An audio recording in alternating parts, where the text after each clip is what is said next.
Yeshaya, chapitre 36.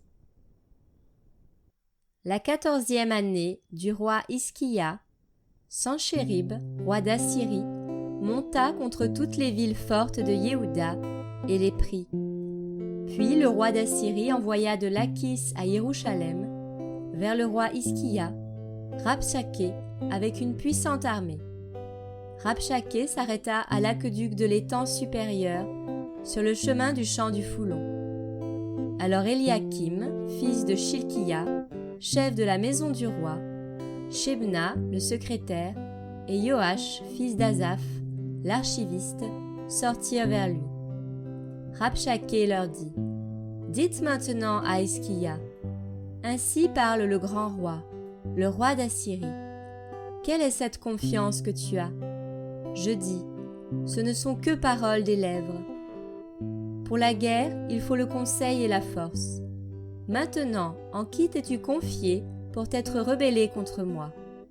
Voici, tu t'es confié sur ce bâton qui n'est qu'un roseau cassé, sur l'Égypte qui perce et traverse la paume de celui qui s'appuie dessus.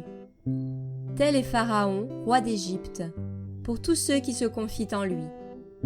Et si tu te dis, nous nous confions en Yahweh notre Elohim, mais n'est-ce pas lui dont Hiskiya a ôté les hauts lieux et les autels, en disant à Yehuda et à Jérusalem : vous vous prosternerez devant cet autel-ci ? Maintenant, s'il te plaît, échange des garanties avec mon seigneur, le roi d'Assyrie, et je te donnerai 2000 chevaux, si tu peux donner des cavaliers pour les monter. Et comment ferais-tu détourner la face à un seul gouverneur d'entre les moindres serviteurs de mon seigneur ?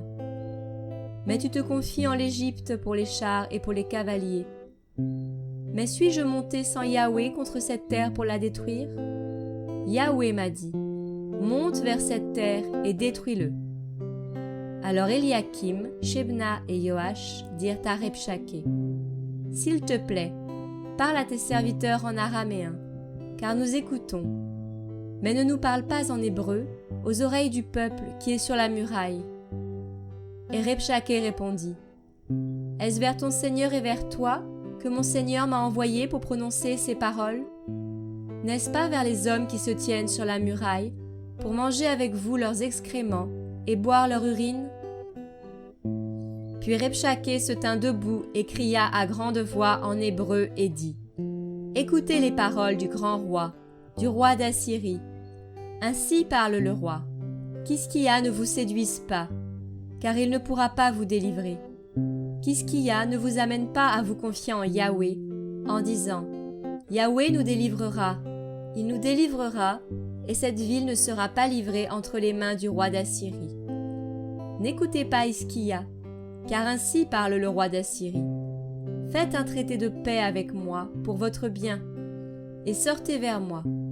Chacun de vous mangera de sa vigne et de son figuier, chacun boira l'eau de sa citerne, jusqu'à ce que je vienne et que je vous emmène vers une terre qui est comme votre terre, une terre de blé et de vin nouveau, une terre de pain et de vigne.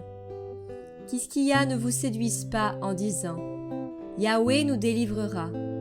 Les Élohim des nations ont-ils délivré chacun de leur terre de la main du roi d'Assyrie ? Où sont les Élohim de Hamath et d'Arpad ? Où sont les Élohim de Sepharvaïm ? Ont-ils délivré Samarie de ma main ? Qui sont ceux d'entre les Élohim de ces terres qui aient délivré leur terre de ma main pour que Yahweh délivre Jérusalem de ma main ? Mais ils se turent et ne lui répondirent pas un mot, car le roi avait donné cet ordre en disant : vous ne lui répondrez pas. Après cela, Eliakim, fils de Shilkiya, chef de la maison du roi, Shebna, le secrétaire, et Yoash, fils d'Azaph, l'archiviste, vinrent auprès d'Hiskiya, les vêtements déchirés, et lui rapportèrent les paroles de Rabshaké.